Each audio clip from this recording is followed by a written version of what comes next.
welcome to Out of the Box Radio with me, your host, Christine Blasdale.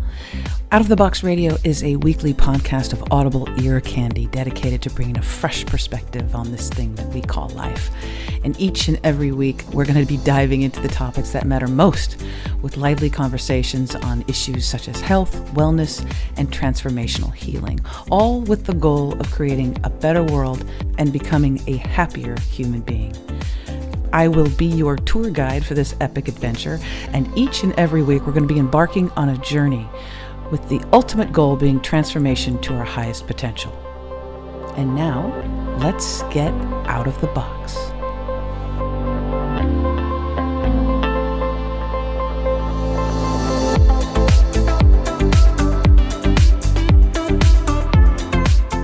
Hello everyone, and welcome back to Out of the Box with Christine.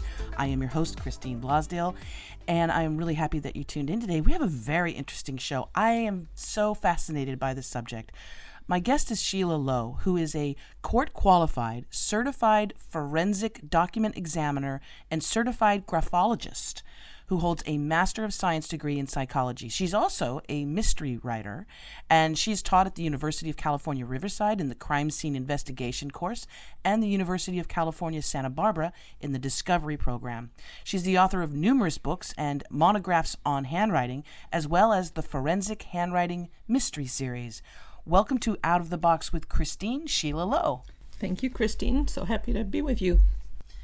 So, the moment a dear friend of mine told me about you, and I thought that the subject matter was absolutely fascinating. But if you don't mind letting our listeners know, you are a certified forensic document examiner. Okay, that's kind of self-explanatory.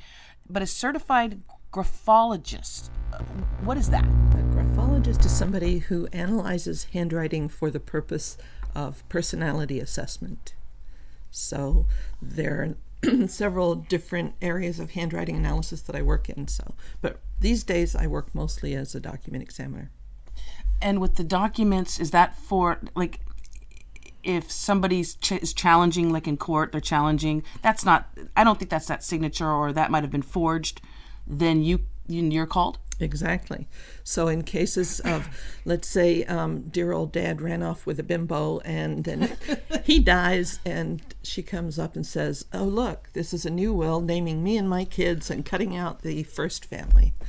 So that happens? That happens frequently. Wow. So then what do you go through then that husband's any type of documents that he would have signed, and to see if that's truly his signature, or what's the process in that? It's fascinating to me. Yeah, that's exactly what I would have to do. I would have to look at a whole series of his exemplars that were done around the same time as the question signature, preferably before, but not too far distant, because handwriting changes over time. Mm-hmm. Although some people's have signature is remarkably consistent over time, and other people have maybe 2 or 3 or even more signatures. So what I have to do is look at all of their known signatures, exemplars of their styles, and see what their range of variation is. And then I can look at the question signatures and see whether they fit within that range of variation or not. Now the question comes up in my mind is, well, couldn't somebody just copy it, a signature, like basically put their signature over something and like stencil it in, or trace it? Is that something that's possible, or is it having to do with the stroke? Well, sometimes people do try tracing, and it's pretty obvious, because what you have to do is a lot of stops and starts to readjust. And so it's kind of like painting by numbers. You have to do just little bits at a time, and so that's going to show it's not going to be a normal flow. It's very difficult to simulate somebody's signature that way, or even just taking a model and trying to copy it, because there's 2 really difficult things that you have to do to simulate somebody's signature. You have to put aside the master pattern of your own signature that you've developed over all the years you've been signing, and that's natural to you and the particular reasons why you sign the way you do. So you have to put that aside, and then you have to take on the master pattern of the person whose signature you're trying to forge. Mm-hmm. So that's like trying to copy the way somebody walks or talks. Right. And there's now, oh my goodness, I was just thinking, there's so many with celebrity autographs, right? And famous people autograph people claiming, well, this is an authentic X, whatever. This is an authentic Rembrandt. This is an authentic John Wayne signed photo. You would be able to take a look at that and know pretty bit off the mark right there that it was a forgery. Celebrity signatures is kind of a specialty, and I've done some of it, but I usually refer those to somebody else whose specialty it is, because it's just a whole different thing. Like in sports, a lot of times they'll have somebody else sign for them, and in other celebrities too. Mm-hmm. So you really have to know what's going on in that field. I'm curious to find out, how many years have you been doing this? I started studying handwriting in 1967. Whoa! That means I'm really, really old. I was a little kid. I'm sure you were. Were you even born? Yeah, oh yeah. Yeah. I was a senior in high school, and my boyfriend's mother had read a book about handwriting analysis, and she analyzed mine. And it just got me hooked. What did she say about yours? She said that I was emotionally stormy, which of course could describe many 17-year-old girls. Yeah. But it was true. She said I was thrifty, which many years later I realized that she was checking me out for a daughter-in-law. For all these, and it's 2 whole pages of stuff she wrote about me. Whoa! So you're able to do that as well. I'm curious. Have you had people ask you, just like your potential mother-in-law, if you would check out somebody's writing because they're either interested in them or maybe they're thinking about hiring them for a big paying job? Yeah, that's what I do. Ah. And even low-paying jobs. Even the person that's cleaning up the office needs, you need to have the right person, and to make sure that there's integrity and whatever traits you're looking for. So I would think too, especially if I had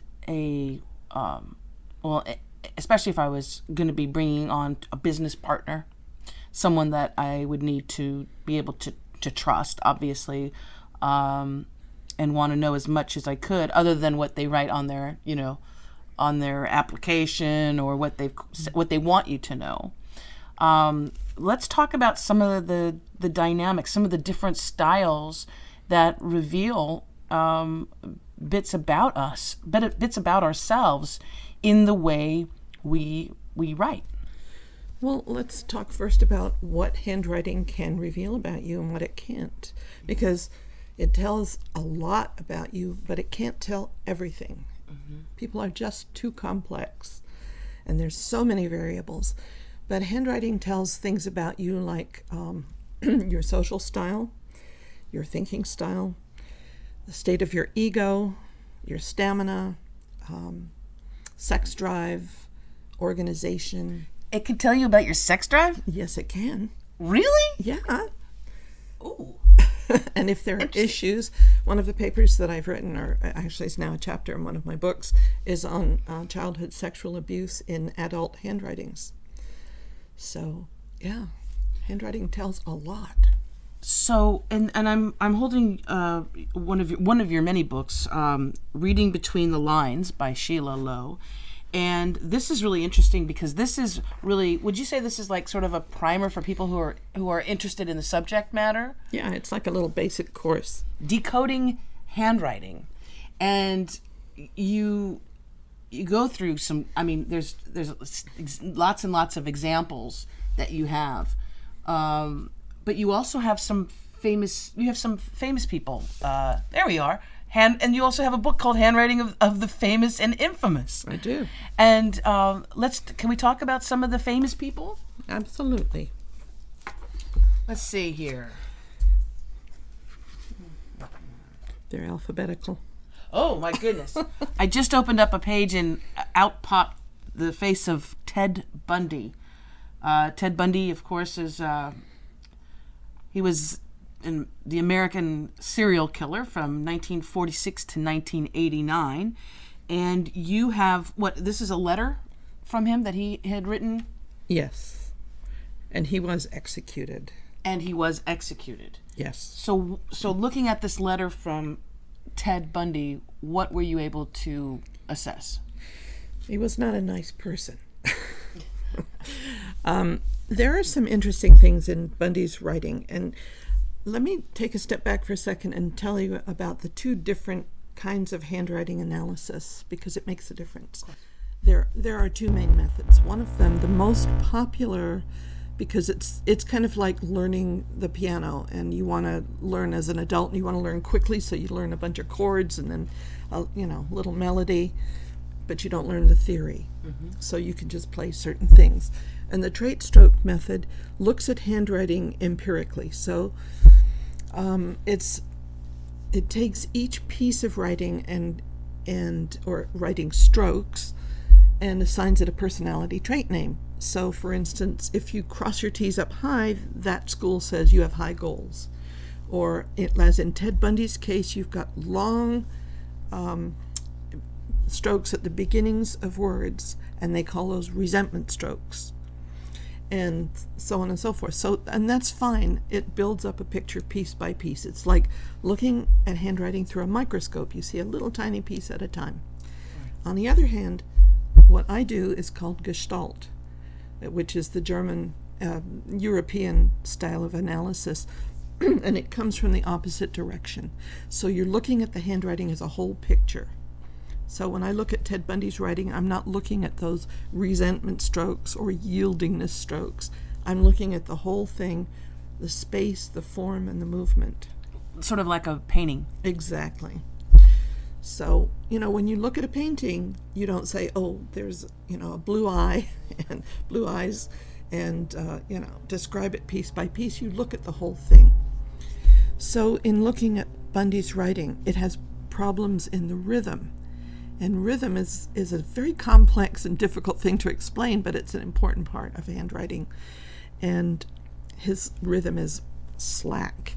It's really hard to describe just in a few words.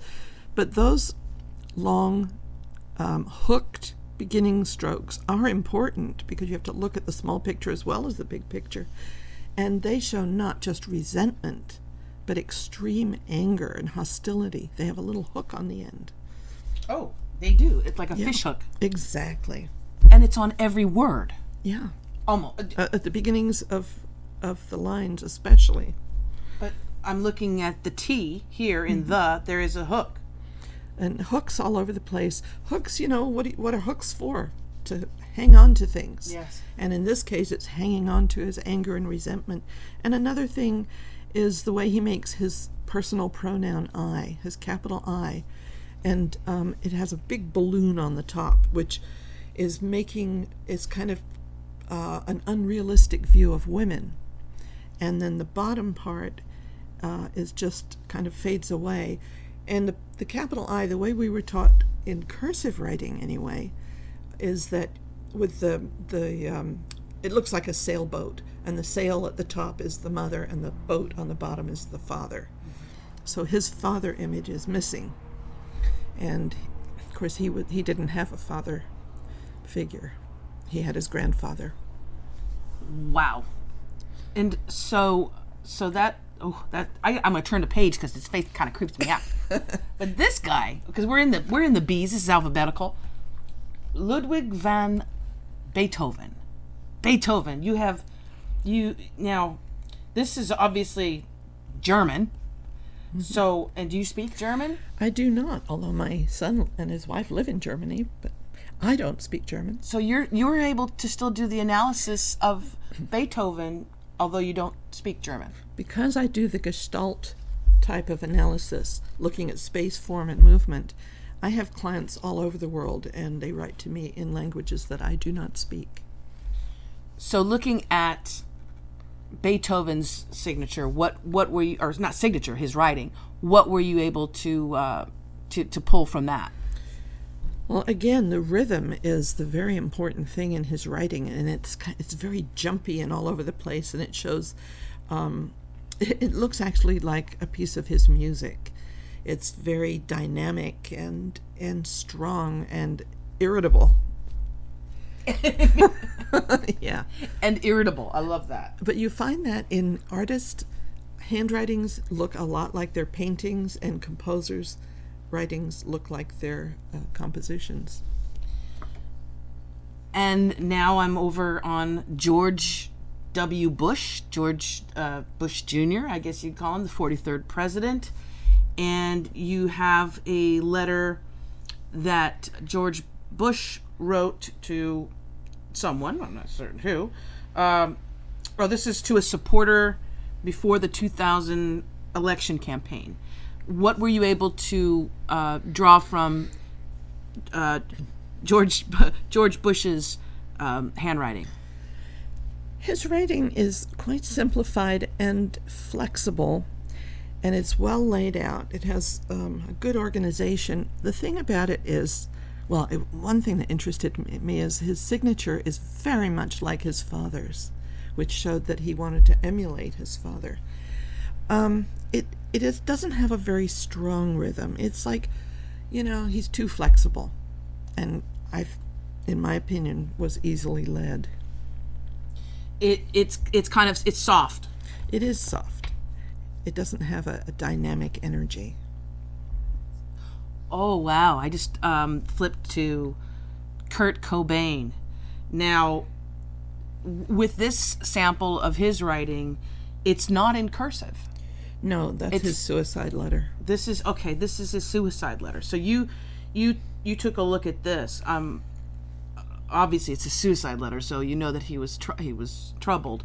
But what were you able to get from the actual writing and the way the letters are formed on Kurt Cobain? Yeah, that was faxed to me at 3:00 in the morning, right after his death, by somebody who was investigating it. The writing, it's troubled. It's all jammed together. There's no breathing space. It's as if each line was just one word, because they're so close together. And so he didn't have a good perspective on life. If he could have stood back, taken a step back, and just, got some air, he might have been able to see things differently. I don't know. But troubled is a great way to describe it. And there's been a lot of controversy around it, and I understand why you were probably contacted to see about this, because there was rumors or people thinking that it wasn't, that he did not take his own life. Mm-hmm. But with this, does he have a signature? Is there his signature on this? No. And that was why I was contacted, to see if I could authenticate it, because the investigator who had been hired by Courtney Love had come to believe that she wrote it. And so he sent me her handwriting and his, and then I did some further investigation and found more samples of his writing. And even though I could understand what he was talking about, but there was no way Kurt Cobain wrote that sample. Okay. There, we got a scoop for you. There you go. Now, James Dean, a very popular icon, and an actor as well. You have a letter here, a letter written from James Dean, and I'm looking at this. It actually reminds me a little bit of my grandmother's writing when I'm looking at this, the style. What were you able to get on James Dean, on his writing? It's kind of a surprising writing, considering that he was thought of as a bad boy. It's a very soft, feminine kind of writing. There's two basic strokes in writing: straight strokes and curved strokes. And the best kind of the healthiest kind usually has a combination, a balance of the two. But his is very soft and rounded. It's got more curves, and what that says about him is that he was an emotional person. And there's also a lot of flexibility here and adaptability. He could do a lot of different things. And it's generally the strokes are they're quite thick, too. Yeah, well, that's excuse me. It's something that's hard to tell in a copy because each copy you make thickens the stroke a little. So if you don't have the original, it's hard to say. But if that is indeed how his writing looks, a thick stroke done without pressure is called pastosity. Sounds like pasta. It's somebody who really appreciates the finer things in life, the things that they can experience through their senses. Now, this I don't know what it is about Princess Diana, but I just have a very strong connection with her. I don't know. I have not dived into that, but when she passed, I could feel so many people on the planet just mourn, like seriously mourn. Not just people in England, in the UK, but people all over the world.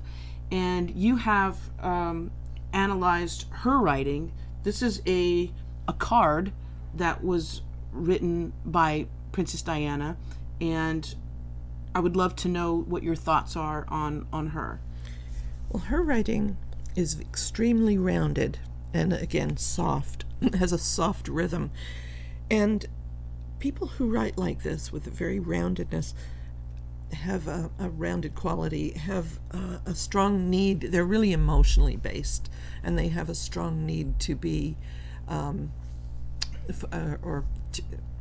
strong need for affection is what I'm trying to say, and approval. And usually in women's like this, it's usually approval they need from men. And it reminds me in some ways of Nicole Simpson's writing. She had those same qualities. So you analyze Nicole Simpson's writing? Yeah. Did you do that for a case or just on your own? I did it for a TV show back when the case was going on. Did you also analyze O.J. Simpson? I had to ask this. Of course. Oh, please can you tell us let's start with Nicole. Do you remember, or should I try and find it here? I don't know if it's in that book, but I certainly have looked at it enough. I think it's in the Reading Between the Lines, although it is extremely rounded, but it doesn't have the flexibility of Princess Diana's, which I always feel is an important thing in a person. You have to have some flexibility, but hers is very tight and anxious, which is not surprising. Right. And then an O.J.? And O.J. Block prints, and in a lot of places at the end of the word, the letter will get bigger, especially in the case of the letter D for some reason. I don't know why. But when you have a letter that gets, or a word that gets bigger at the end of the letter, it tends to show a burst of emotion. So it's like uncontrolled. Mm-hmm. And you have Amelia Earhart. This is a letter from Amelia Earhart. What about her writing? Her writing it's small and it's well spaced out. She needed a lot of space, so being in an airplane for all those hours and hours alone was fine with her. She was highly sensitive too. Oh, this guy. I like this guy. Albert Einstein. It's just his look that just gets me all the time. German-born mathematician, brilliant mind. Albert Einstein, his writing, and this is also in German. What did you get? And did you get a headache after it? Well, I don't have to read it to analyze it. It's another one that's very jammed together, but there's enough space. I mean, maybe he was running out of paper. I don't know. It is analytical. That's no surprise. He had a mind that needed to dig for the facts, and was extremely logical. That's basically what it says. What about the velocity of how someone writes. In other words, the speed. Yeah, speed is interesting because if you write quickly, you're thinking quickly. Some people think so fast they can hardly get their words down on the paper. And somebody who thinks very slowly can't write fast. They have to write slowly. Here's someone, too, a musician, which I find it very interesting, and the wonderful musician, Duke Ellington. And this is a page of Duke Ellington's handwritten notes. Right, and not surprisingly, he has great rhythm. It's very, it's strong and it moves, and it's an emotional writing because there's a lot of loops in it, and loops are like containers for emotion. Oh, yeah, there are a lot of loops. Mm-hmm. So he was, and it shows imagination too. Benjamin Franklin. This is he analyzed a letter written by Benjamin Franklin to George Washington. What about this guy's writing? Yeah, that doing old writings like this is a little different because they had a different copybook, and what we do is compare the writing to the copybook that you learned to see how far you departed from it. So I had to go back and look at copybooks in that time, in the 1700s. So the writing is strong and it has a lot of energy. It's kind of tight. It shows his self-discipline, and he had a lot of stamina. It's beautiful. I'm looking at it. It's actually it's quite amazing. But they had also different. What did they have, quills then, or was that? Yeah, back at that time, I think they would have quills. Oh. Okay, this guy, Sigmund Freud, famed psychiatrist. This is a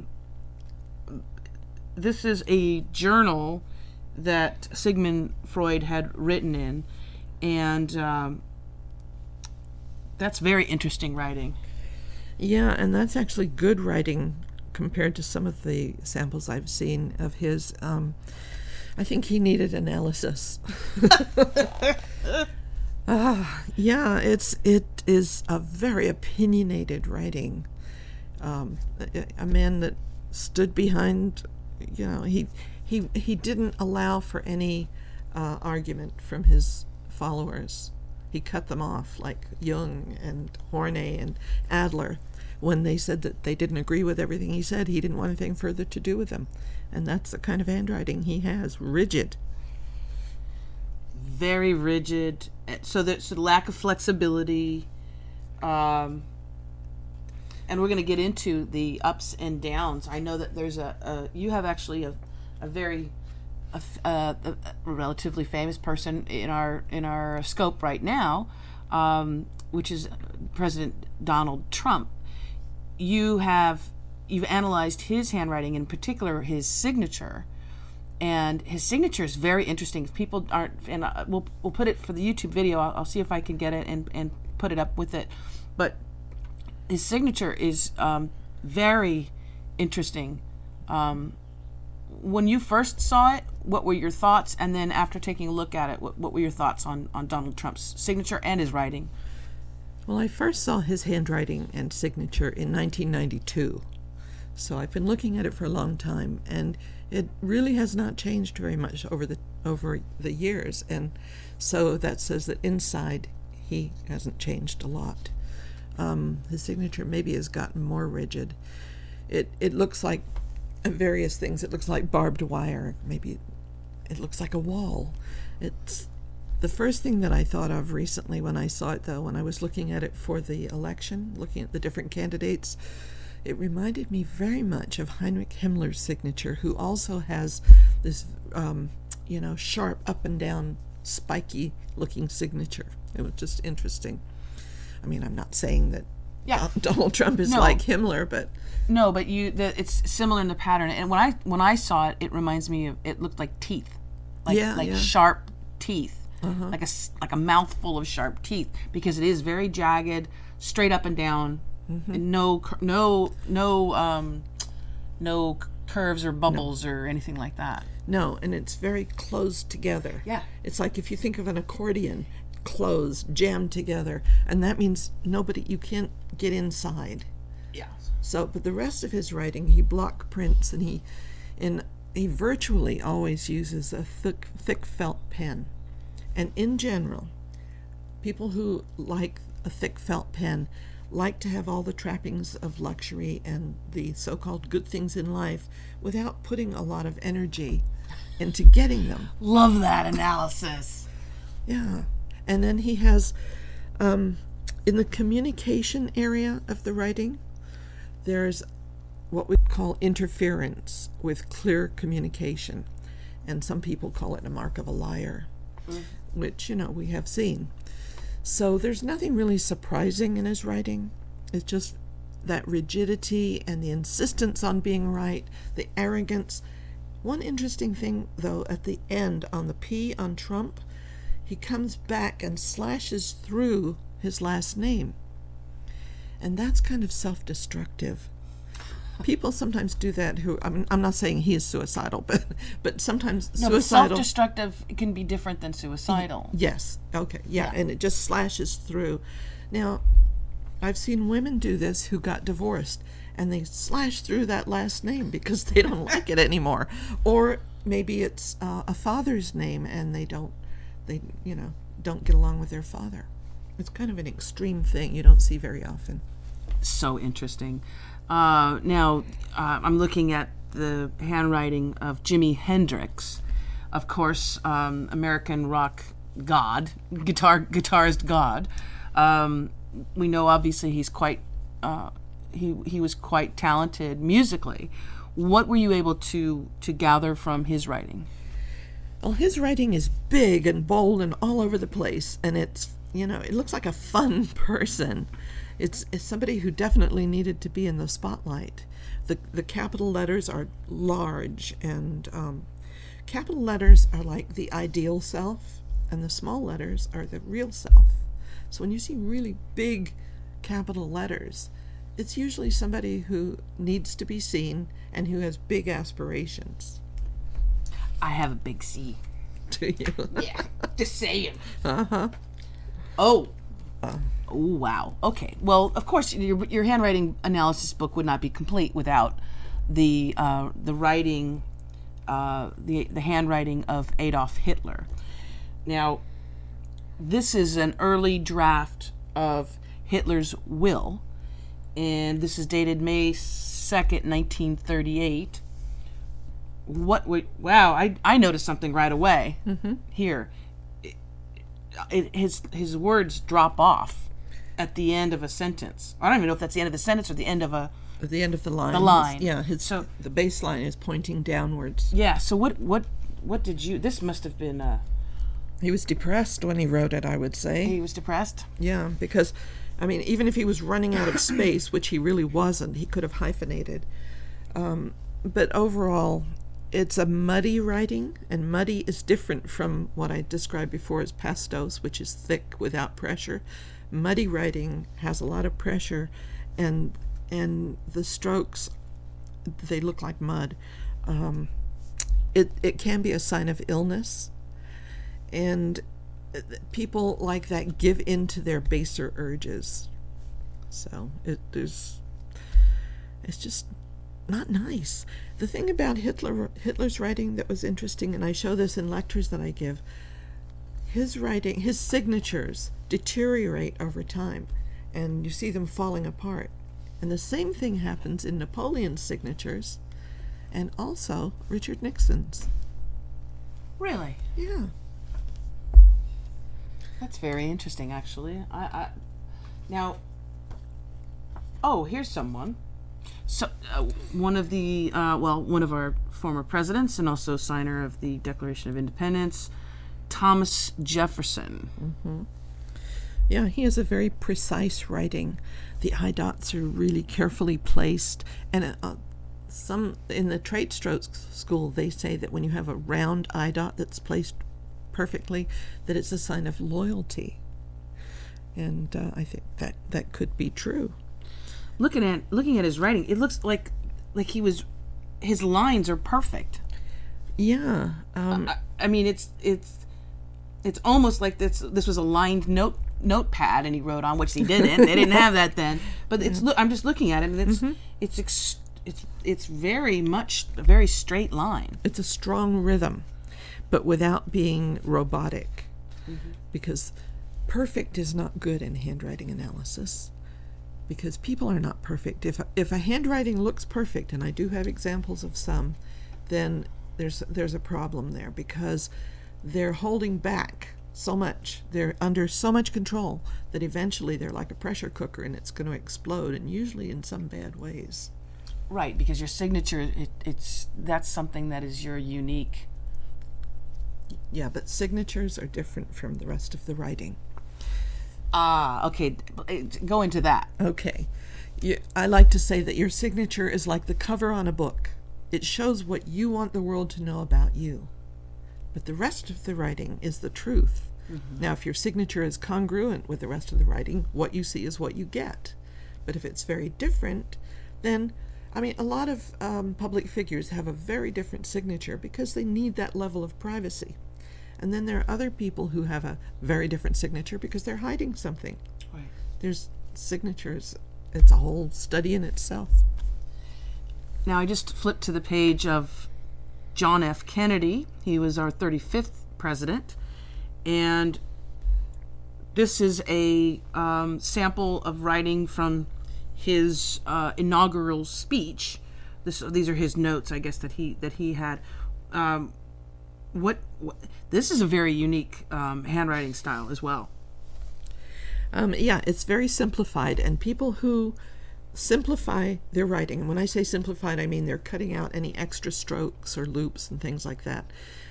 It shows a quick thinker. He was a very quick thinker, and the way he makes his T's go way up into the stratosphere and show a forward thinker. It's a really dynamic writing with a lot of forward movement and also idealism. I like his F's. Yeah, the F's are extremely simplified. They're just made in one simple stroke, and that's for efficiency. He didn't like waste. Oh, I love this one.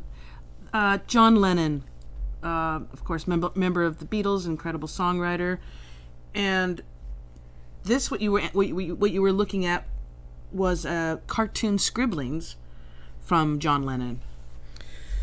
Yeah, I'm not sure that this was his typical writing. The handwritings in this book were supplied by the publisher, and I think there are better samples than this one. It's a very exact sort of printing, and it just shows one part of him. You know, if you have different writings in different styles, they show different parts of you at different times. But there's creativity in this writing because of the unique way he makes his capital letters. The rest of it is kind of pedestrian, and we know that wasn't him. So I would want to look at other samples. Leonardo da Vinci. Yeah, I think in this sample he was writing backwards. He was left-handed, if I recall correctly, and he was doing mirror writing. Why? Possibly as a code, so that not everybody would be able to read his notebooks. So yeah, and of course his drawings on this page are really pretty stunning. What about his writing? He has large loops, which is interesting in this style of writing. So the large loops in what we call the lower zone. Handwriting is broken up into 3 zones, upper, middle, and lower. And the lower zone is the area of food, sex, money, material things, stuff like that. The subconscious. The good stuff. No. Yeah, exactly. The Scorpio stuff. Yes. So a large, you don't want it too large, but the large open lower loops suggests somebody who likes to include a lot of other people in their activities, and they have a big zest for life. Now here's an interesting handwriting. Abraham Lincoln. Yeah, I love Lincoln's writing. It's great rhythm. I bet he was a good dancer. It's got simplification. So the simplification and the good rhythm tell me that he could get along with all kinds of people. You know, he didn't just deal with the upper levels. Mm-hmm. He really was genuinely caring. It slants to the right strongly, and that's handwriting is like body language, and the right slant is like leaning towards the person you're talking to. I noticed that he signs it A. Lincoln. Yes. Have you done any analysis on people who, instead of writing their full name versus just their initial, or initial and last name, or initials? That was his habit. I think in most of the documents I've seen that he signed, he did that. I haven't made a study of that. I just, take it as part of it. I think in his case, it's his modesty and just the need to, just kind of stand back and be quiet. So, in contrast to Donald Trump's signature. Quite a contrast. Let's contrast Abraham Lincoln to Donald Trump's signature. Yeah. So one is, graceful and A. rhythmic. Lincoln. So you know, it could be Adam Lincoln for anybody. Yeah, it could. Well, with Trump's, it's just so slashing. It's like if he had a knife and he's stabbing. It's very hostile, very aggressive. Lincoln's is the complete opposite of that. Yes. And now, also someone that really resonates with me is Marilyn Monroe, and you have a letter written by Marilyn Monroe. Very interesting handwriting style on this as well, and her signature, which is just Marilyn, mm-hmm. which that's all you would need. Yeah, like Sting or Cher. Yeah, but she was writing to somebody she knew. Oh, right. Okay, so yeah, so it wouldn't be her. She wouldn't include the last name on somebody that she's intimate friends with, I think. Mm-hmm. So, what did you get from her writing? She had a copybook style writing. In other words, the style that she learned in school, she pretty much kept it, basically, with some changes. And that says she was a pretty conventional person at heart. But then there were these other parts that popped out. There's a lot of repression and anxiety in this writing, and it shows. Yes, she had a bit of a rough time with also with dealing with in the psychiatric mm-hmm. realm as well. Yeah, it's also a pretty muddy writing, but that may be the copy. I don't know, mm-hmm. but I think there were health issues there that affected the writing. Here's another musical genius, Wolfgang Amadeus Mozart, Austrian composer, and very interesting handwriting on this as well. This is a letter to his mother. I think he was a child when he wrote this. I'm not sure. Let's see, he was, or maybe not. Anyway, this is another writing of great passion, and then it's the need to express. It comes out in the speed and the rhythm as it flows across the page, and it's what else could I say about him?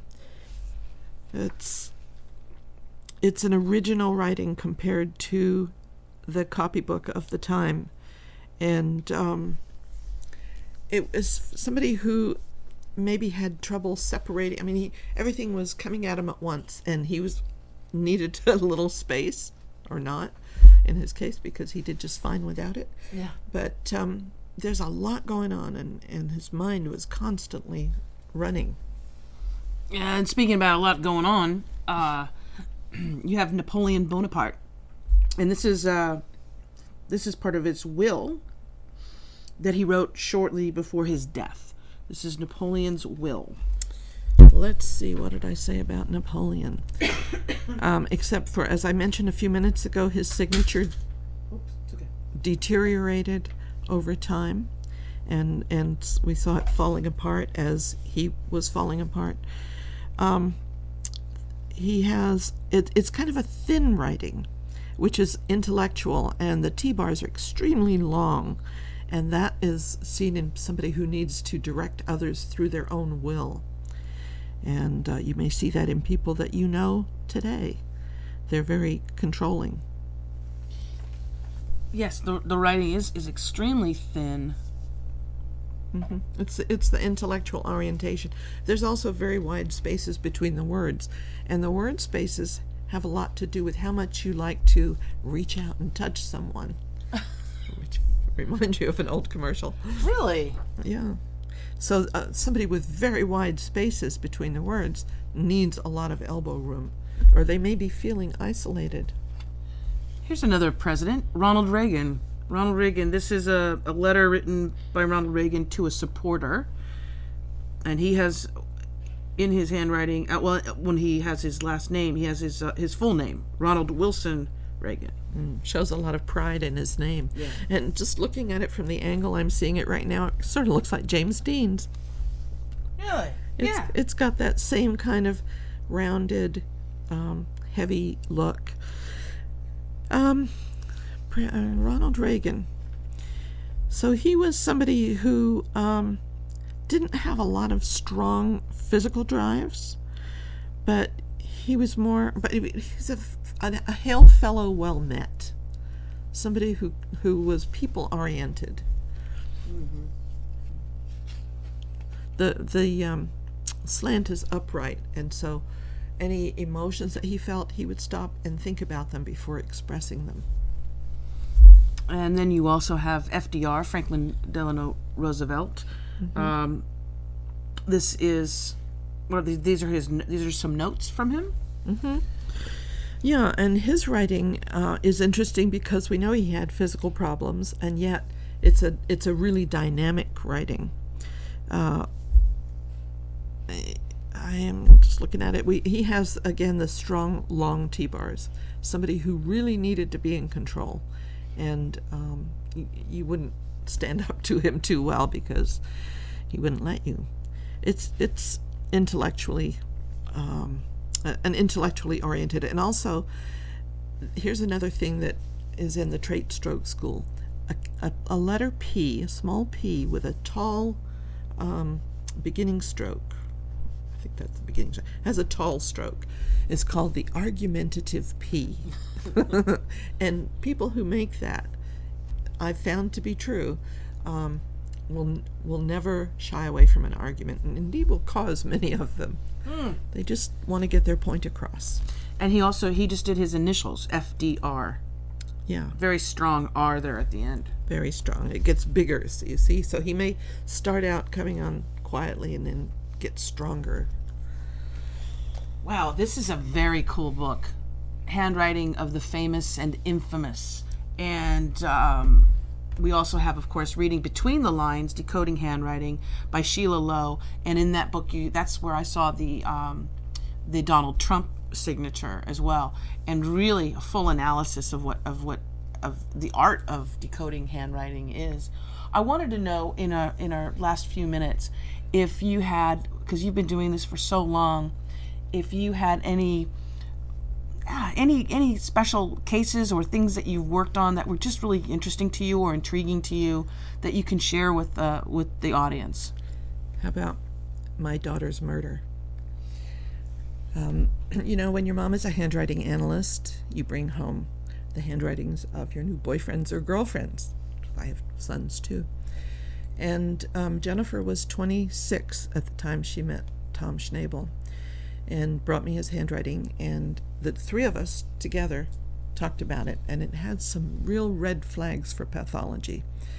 And I spoke to him about his need to control. He was an authoritarian personality type, and he was a federal agent, so he was in that type of job. And his handwriting said to me that he would be explosive, unpredictably explosive. And unfortunately, she didn't listen to me, as she never did throughout her life. And within a year, he had killed her and himself. So one of the things I talked to him about was that he would not be able to control her, because as a parent, I always had a really hard time as she grew up controlling her behavior. And of course, he didn't listen. Wow. That's painful. That's extremely painful. Yeah. But of course, I've learned a lot about life after death from it, and that's another whole conversation. She's with you? She's definitely with me, and she helped me with the new book that I have coming out. Oh, tell our listeners about the new book. Sure. Well, let me first say that I've written a whole series of forensic handwriting mysteries, but now this new book is in a new series called Beyond the Veil, and the book is Proof of Life, which is being released on May 7th, and it's about a young woman's reluctant journey into mediumship. Kind of different. What's the parallels with your life? Yeah, because I grew up in a fundamentalist religion that didn't allow you to explore the afterlife. So when Jennifer was killed, I needed to know what happened to her next. And so, yeah, it was reluctant in the beginning, but now it's with great enthusiasm. And there's so many more books within you, Sheila Lowe, that I'm so happy that our paths crossed. Me too. And if people want to find out more about you and your work, where can they go? My main website is just my name, SheilaLowe.com, SheilaLowe.com. And then I have one for my books. It's ClaudiaRoseSeries.com. Is that your ghost name? My character. Your No, it's not me. Oh, okay. No, Claudia Rose is the handwriting examiner in my books. Miss Claudia Rose. Okay. Yeah. But people can find out more information, obviously, going to SheilaLowe.com. We'll have that link in the program here. We'll have that. And also, if they want to get some of your books, they can get access to them probably from your website, but also on Amazon as well. Amazon, yeah, or they can be ordered in any bookstores. Okay, wonderful. Sheila Lowe, thank you so very much for opening our eyes to this, something that's in front of us all the time, and we have not many people have actually stopped to think about what our handwriting reveals about us.